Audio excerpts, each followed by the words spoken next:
Hi hello అందరికీ నమస్కారం. Welcome to our channel rowdy Prema episode 3. Rowdy Prema episode 1-2 చదివిన తర్వాత చదవండి.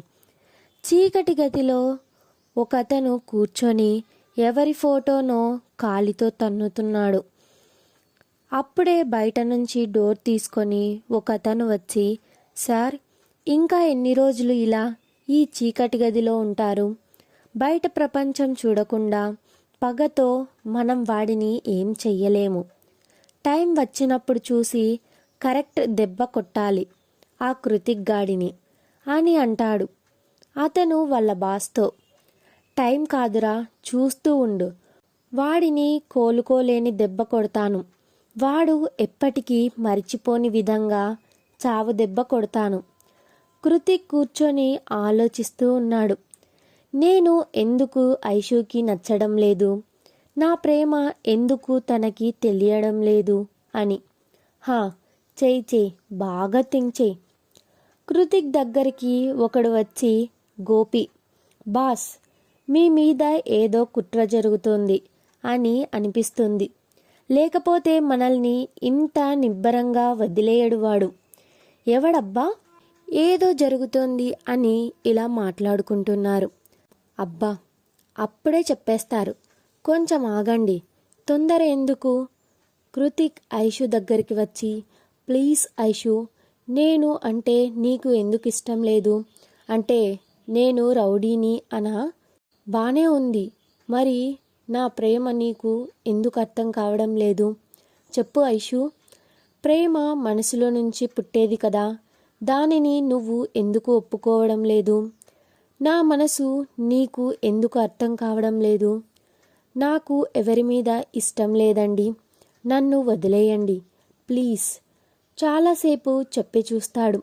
అయినా ఐషు వినకపోయేసరికి కృతిక్కి కోపం వచ్చి లాగిపెట్టి కొడతాడు. కృతిక్ కొట్టిన దెబ్బకు ఐషు కింద పడిపోతుంది. కింద పడిన ఐషుని లేపి చేయి పట్టుకొని గోడకు ఆనించి, నీకు మంచిగా చెప్తుంటే వినవా నువ్వు? నా చేతి దెబ్బలు అంత హాయిగా ఉన్నాయా ఏంటి నీకు? అని గట్టిగా అరుస్తాడు. నేను చెప్పేది జాగ్రత్తగా విను. ఇంకొక 3 రోజులు చూస్తాను, నువ్వు నా ప్రేమని ఒప్పుకుంటావో లేదో. తర్వాత నా స్టైల్లో నేను డీల్ చేస్తాను. నేను ఉంటే ఎలా ఉంటుందో తెలుసు కదా నీకు. 3 రోజుల తర్వాత నువ్వు ఒప్పుకున్నా ఒప్పుకోకపోయినా నిన్ను పెళ్లి చేసుకుంటాను, రెడీగా ఉండు మన పెళ్లి కోసం అని చెప్తాడు. ఐషు ఏమో భయంగా ఏడుపుని ఆపుకుంటూ కృతిక్ వంక చూస్తూ ఉంటుంది. కృతిక్ ఐషు దగ్గరికి వచ్చి, ఎందుకంత భయం నేనంటే? ఇలా ఉంటే ఎలా చెప్పు, భయపడకు అని ఐషుకి వాటర్ ఇచ్చి బుగ్గపై ముద్దు పెట్టుకొని బయటకు వెళ్ళిపోతాడు. ఐషుకి అస్సలు మైండ్ పనిచేయడం లేదు. ఏంటి ఇలా అంటున్నాడు? నా జీవితం ఇంతేనా? దేవుడా, నీకు నా మీద కొంచెం కూడా జాలి కలగడం లేదా? నాకు ఇక్కడ నరకంలా ఉంది అని ఏడుస్తూ ఉంటుంది. ఐషు వాళ్ళ పేరెంట్స్ పోలీస్ స్టేషన్కి వెళ్ళి కంప్లైంట్ ఇస్తే, వెతుకుతాంలేండి అని అంటారు. వాళ్ళకి అర్థమైపోయింది అక్కడ చెప్పినా లాభం లేదు అని. ఐషు ఫ్రెండ్స్ రాహుల్, శృతి ఇద్దరూ కూడా చాలా బాధపడుతున్నారు. చాలా చోట్ల వెతుకుతారు ఇద్దరు. 2 రోజుల నుంచి వెతుకుతున్నా ఐషు జాడలేదు.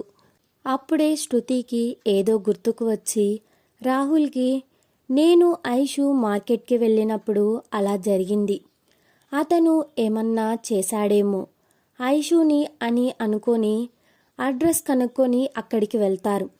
అక్కడ వాళ్ళని చూస్తేనే రాహుల్, శృతికి భయం వేసింది. అయినా ధైర్యం తెచ్చుకొని లోపలికి వెళ్తారు. అంతే, వీళ్ళు చెప్పేది కూడా వినకుండా ఇద్దరిని రూమ్లో వేసి లాక్ చేస్తారు. రాహుల్, శృతికి ఏమీ అర్థం కాదు. మనల్ని ఎందుకు బంధించారు అని అనుకుంటారు. అప్పుడే రూమ్లోకి చాలా స్టైల్గా, క్యూట్గా, చూడ్డానికి 2 కళ్ళు సరిపోలేనంతగా అందంగా ఉన్నాడు అతను.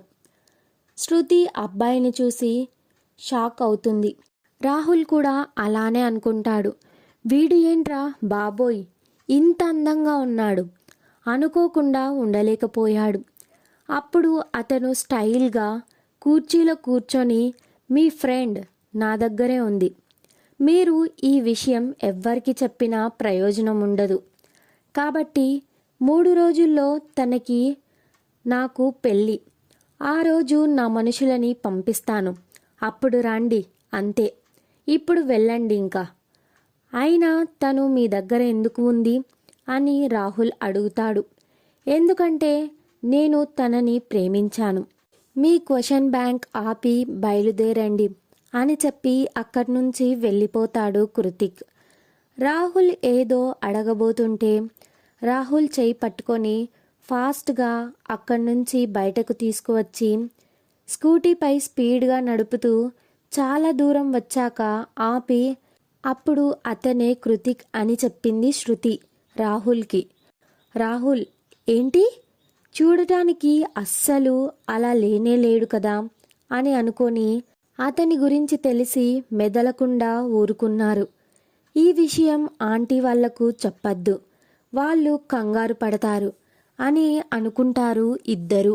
ఒక రూమ్లో ఒక అమ్మాయిని ఐషు ఫోటో పట్టుకొని దానిని కోపంగా చూస్తూ, నిన్ను ఎప్పటికీ వదిలిపెట్టను ఐశ్వర్య అని గట్టిగా అరుస్తూ ఉంటుంది. ఇంకో చోట ఒక అతను కృతిక్ ఫోటోని తీసుకొని గ్లౌస్ వేసుకొని పంచెస్ ఇస్తున్నాడు.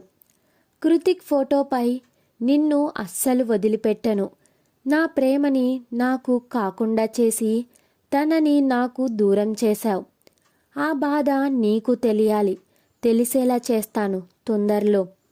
ఇంతకీ ఆ విలన్స్ ఎవరు, వాళ్ళకి కృతిక్కి ఉన్న సంబంధం ఏంటి? కృతిక్ ఐషుని పెళ్లి చేసుకుంటాను అని అన్నాడు, మరి ఐషు ఏం చేస్తుంది? ఐషు గతం ఏంటి? బాబోయ్, చాలా ప్రశ్నలు ఆలోచిస్తూ ఉండండి. Stories continue. Wait for the episode 4. Subscribe to our channel. Thanks for watching.